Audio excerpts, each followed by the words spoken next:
Canada working journalist association के बिदर जिला अध्यक्ष डीके गणपति के नेतृत्व में जिला कलेक्टर के साथ एक बैठक की गई और कहा कि 15 अप्रैल की रात को पत्रकार रवि बोसांडे पर किए गए हमले पर निंदा करते हुए लंबी चर्चा की गई और मेमोरेंडम भी दिया गया।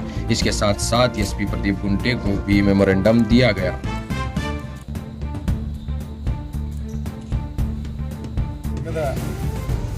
ಸದಸ್ಯರಾಗಿರ್ತಕ್ಕಂಥ ರವಿ ಅಂತಕ್ಕಂಥ ಪತ್ರಕರ್ತರ ಮೇಲೆ ಅಮಾನುಷವಾಗಿ ನಡ್ಕೊಂಡು ಒಂದು ಅರಣ್ಯ ಅಧಿಕಾರಿ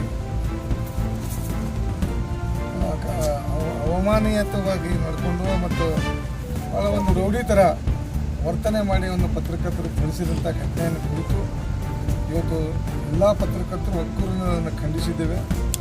ಈಗಾಗಲೇ ಅವನ ಮೇಲೆ FIR ಆಗಿದೆ. ಜಿಲ್ಲಾಧಿಕಾರಿಗಳ ಮುಖಾಂತರ ಮುಖ್ಯಮಂತ್ರಿಗಳಿಗೆ ಮತ್ತು ನಮ್ಮ ಜಿಲ್ಲಾ ಉಸ್ತುವಾರಿ ಮತ್ತು ಅರಣ್ಯ ಸಚಿವರಿಗೂ ಪತ್ರಗಳನ್ನು ಕೊಟ್ಟಿವೆ. ಈಗ FIR ಆಗಿದ್ದರೂ ಸಹ SP ಅವರಿಗೆ ಬಂದು ಭೇಟಿಯಾಗಿ ಇಡೀ ಪತ್ರಕರ್ತರು ನೀವು ಭೇಟಿಯಾಗಿ ಅವರನ್ನು ಬಂಧಿಸಬೇಕು ಅಂತೇಳಿ ಆಗ್ರಹಪಡಿಸಿದ್ದೀವಿ. ಇದೆಲ್ಲವೂ ಮತ್ತು ತತ್ಕ್ಷಣ 24 ಅವರ್ಸ್ನಾಗ ಕಾನೂನಾತ್ಮಕವಾಗಿ ನಮಗೆ FIR ಆಗಿದ್ದಕ್ಕೋಸ್ಕರ ಅವನನ್ನು ಬಂಧಿಸಿ ಅಮಾನತುಗೊಳಿಸ್ಬೇಕಂತೇಳಿ ಎಲ್ಲ ಪತ್ರಕರ್ತರು ನಾವು ಬೇಡಿಕೆ ಇಟ್ಟಿದ್ದೇವೆ. ಒಂದು ವೇಳೆ 24 ಗಂಟೆಯಲ್ಲಿ ಅವನ ಅಮಾನತು ಆಗಿದ್ರೆ ಮತ್ತೊಂದು ಸಭೆಯನ್ನು ಸೇರಿ ಇಡೀ ಜಿಲ್ಲೆಯಲ್ಲಿರ್ತಕ್ಕಂಥ ಪತ್ರಕರ್ತರು ಈ ಘಟನೆ ಕುರಿತು ತುಂಬ ಗಂಭೀರವಾಗಿ ಆಲೋಚಿಸಿ ಮುಂದಿನ ಸೂಕ್ತ ಕ್ರಮಕ್ಕಾಗಿ ನಾವು ಮತ್ತೊಂದು ಸಭೆ ಮಾಡಿದ್ದೇವೆ. ಆ ಮತ್ತೊಂದು ಸಭೆ ಮಾಡಿ ವ್ಯವಸ್ಥೆಯ ವಿರುದ್ಧ ಪತ್ರಕರ್ತರು ಹೋರಾಟಕ್ಕೆ ಅವಕಾಶ ಮಾಡಿಕೊಡಬಾರ್ದು.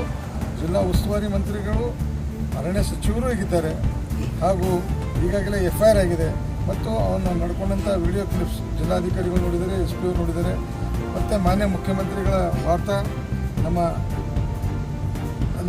ವಾರ್ತಾ ಪ್ರತಿನಿಧಿಯಾಗಿರ್ತಕ್ಕಂಥ ಮಾಧ್ಯಮ ಇರ್ತಕ್ಕಂಥ ಪ್ರಭಾಕರ್ ಸರ್ ಅವರಿಗೂ ಈ ಘಟನೆ ಕುರಿತು ವಿವರಣೆ ಕೊಟ್ಟಿದ್ದ ನಮ್ಮ ಕಾರ್ಯನಿರತ ಪತ್ರಕರ್ತರ ಸಂಘದ ರಾಜ್ಯಾಧ್ಯಕ್ಷರಾಗಿರ್ತಕ್ಕಂಥ ಸಗಳೂರಿಗೂ ಈ ವಿಷಯ ಗೊತ್ತಾಗಿದೆ. ಇದು ರಾಜ್ಯ ಮಟ್ಟದ ವಿಷಯ ಆಗಿ ಪತ್ರಕರ್ತರು ಮತ್ತು ಆಡಳಿತ ಮಧ್ಯೆ ಬಿರುಕು ಬರಬಾರದು. ಪತ್ರಕರ್ತರ ಮೇಲೆ ಹಲ್ಲೆ ಮಾಡಿದಂಥ ಘಟನೆಯನ್ನು ತೀವ್ರವಾಗಿ ಖಂಡಿಸಿ ಪತ್ರಕರ್ತರ ಹೋರಾಟಕ್ಕೆ ಸರ್ಕಾರ ಬೆಂಬಲಿಸಬೇಕು, ಅಮಾನತು ಮಾಡಬೇಕು ಅಂತ ಆದೇಶಿಸಿದೆ.